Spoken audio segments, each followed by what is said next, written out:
కవితక్క పార్టీ పెడతాంది అనగానే ఏ నొద్దులు ఉంటుందో ఏం చేత్తతి ఒక్క ఆడామే ఆ పార్టీ పెట్టంగానే అయిపోతుందా ఏంది?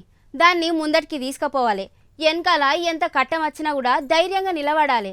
లేకపోతే ఎవరు నచ్చుతారు, ఎవరు మెచ్చుతారు? పార్టీ అంటే పాలన, పాలన అంటే పెద్ద పరేషన్. గసొంటిది ఒక్క ఆడామతోని ఏమవుతుంది అనుకుంటారు. కానీ కవితక్క గట్టిగానే నిలబడుతుంది కదా.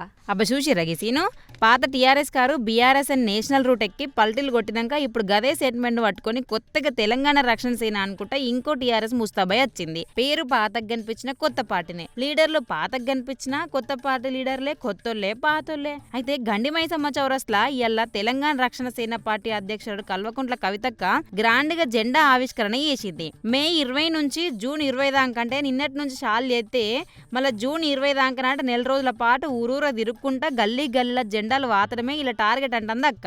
అయితే ఈ గ్రేటర్ హైదరాబాద్ లా ఫస్ట్ టైం మన కుత్బుల్లాపూర్ నియోజకవర్గాన్ని సెలెక్ట్ చేసుకుర్రు. ఎందుకంటే ఇక్కడ పబ్లిక్ ఎక్కువ, పొలిటికల్ హీట్ ఎక్కువ కదా.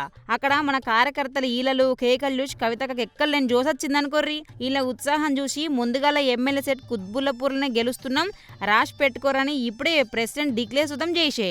అబ్బా ఎంతైనా ఆశ ఉండాలి గనక్క, మరి గింత అమాయక పాషన ఇంకా ఎన్నికల ముచ్చట్ని లేదు, క్యాండిడేట్ ఎవరో తెలియదు. అప్పుడే జెండా వాతంగానే సీటు గెలిచినట్టు సర్టిఫికెట్ ఇచ్చుకుంటే ఎట్లా? ఇక్కడున్న మిగతా పార్టీ లీడర్లు ఏమన్నా చేతులకు గాజులేసుకొని కూసుర్రైంది అని ఎడ్డియవట్టే అక్కను ఏతరెక్కించటోళ్ళు. ఇక ఇక్కడ అసలైన ట్విస్టు, అసలైన విశ్లేషణ ఏందయ్యా అంటే ఆ జెండా గద్దె కూతవేటు దూరంలో ఉన్న అమరవీరుల స్తూపం పంచాయతీ. దాన్ని గట్టి 20 ఏండ్లు అవుతుందట. అంటే ఈ 20 ఏండ్లల్లో గత 10 ఏండ్లు అధికారంలో ఉన్నది ఎవరో మనకు తెలియదా ఏంది? ఇక అప్పుడు లేని గుర్తింపు ఇప్పుడు సడన్గా ప్రతిపక్షంలోకి రాగానే గుర్తొచ్చింది అన్నట్టు. పాప మా స్తూపం దిక్కులు చూసుకుంటూ అట్లనే ఉండిపోయింది కదా. మరి మన కవితక్క ఊకుంటుందా? గట్టిగానే వార్నింగ్ ఇచ్చింది. ఇక్కడ జెండా ఎగిరేయడం జరిగింది, చాలా సంతోషిస్తా ఉన్నాం. మొట్టమొదటి జెండా జిహెచ్ఎంసీలో కుత్బుల్లాపూర్ ఎగిరిందంటే రానున్న రోజుల్లో కూడా మొట్టమొదటి ఎమ్మెల్యే స్థానం మేము కుత్బుల్లాపూరే కైవసం చేసుకుంటామనే విశ్వాసం మాకు చాలా బలంగా కలుగుతా ఉంది. మరి మా జెండా గడ్డకు కూతవేటు దూరంలో తెలంగాణ అమరవీరుల స్తూపం ఉన్నది. ఆ అమరవీరుల స్తూపం కట్టి 20 ఏండ్లైనా ఇనాగ్రేషన్ చేయలేనటువంటి పరిస్థితి ఉంది. తెలంగాణ వచ్చినప్పటి నుంచి ఈ సీట్లో తెలంగాణ పార్టీ వాళ్ళని గెలిపించినా కూడా మరి ఆ స్తూపం ఓపెన్ కాకుండా ఉన్నది. మేము ఇవాళ ప్రభుత్వానికి హెచ్చరిక చేస్తా ఉన్నాం.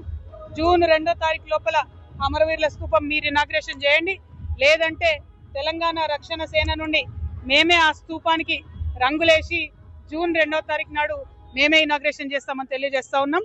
రాబోయే జూన్ 2 తెలంగాణ ఫార్మేషన్ డే లోపల కనుక గవర్నమెంట్ దాన్ని అఫీషియల్గా ఓపెన్ చేయకపోతే జూన్ 3వ తారీఖున మా కార్యకర్తల చేతుల్లో సున్నం బకెట్లు, రంగుల బ్రష్లు, కొబ్బరికాయలు పట్టుకొని పోయి దానికి రంగులేసి మేమే ఓపెన్ చేస్తామని అల్టిమేటం జారీ చేసింది.